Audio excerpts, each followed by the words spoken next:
అందుకే శ్రీశైలం అంతా శివశక్తిమయం. శ్రీశైలమే ఒక మహాశ్రీ చక్రం. శ్రీ అనే శబ్దమే దాన్ని తెలియజేస్తున్నది. శివశక్తిమయం గనక శివుడక్కడ, మల్లికార్జునుడు, అమ్మ భ్రామరి. ఎంత చక్కటి పేరుతో ఉన్నదండి. చిత్రం ఏంటంటే భ్రమరాంబ రాకముందు కూడా శ్రీశైలం ఉంది. మరి శక్తిపీఠాలు ఎప్పుడో ఏర్పడ్డాయి పరమేశ్వరుడు నుంచి, అప్పటికీ శక్తిపీఠం ఏంట. ఒక శివుడు ఇక్కడ లింగ రూపై వచ్చినప్పుడు అమ్మవారు ఏ రూపంతో వచ్చారు? ఇక్కడ అమ్మవారు అర్ధనారీశ్వరి రూపంతో వచ్చింది.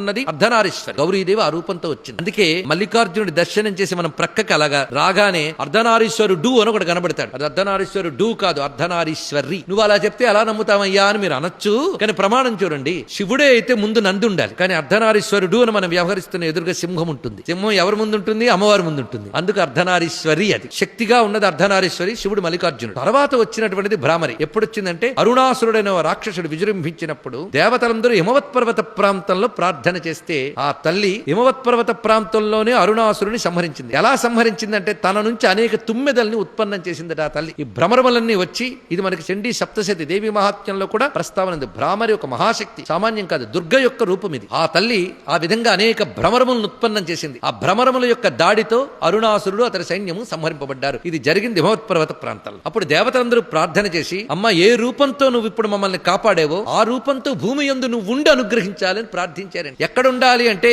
నీకు ఏ చోటు తగిందో మేమెలా చెప్పగలం తల్లి అంటే, ఆవిడొక్కసారి చూసిందట. ఆవిడికి నచ్చిన చోటు కైలాసమే ఇదా అనిపించే చోటు శ్రీశైలం. అది అప్పటికే తన స్వామికి తనకి శక్తిపీఠముగా లింగపీఠముగా ఉన్నది అని, ఈ చోట్లో నేను ఉంటాను అని నిర్ణయించుకుని భ్రామరి రూపంతో అక్కడికి వచ్చింది. అప్పటి నుంచి శ్రీశైల స్థలవాసిని భగవతి శ్రీమాతరం భావయే అని చెప్పుకుంటున్నాం.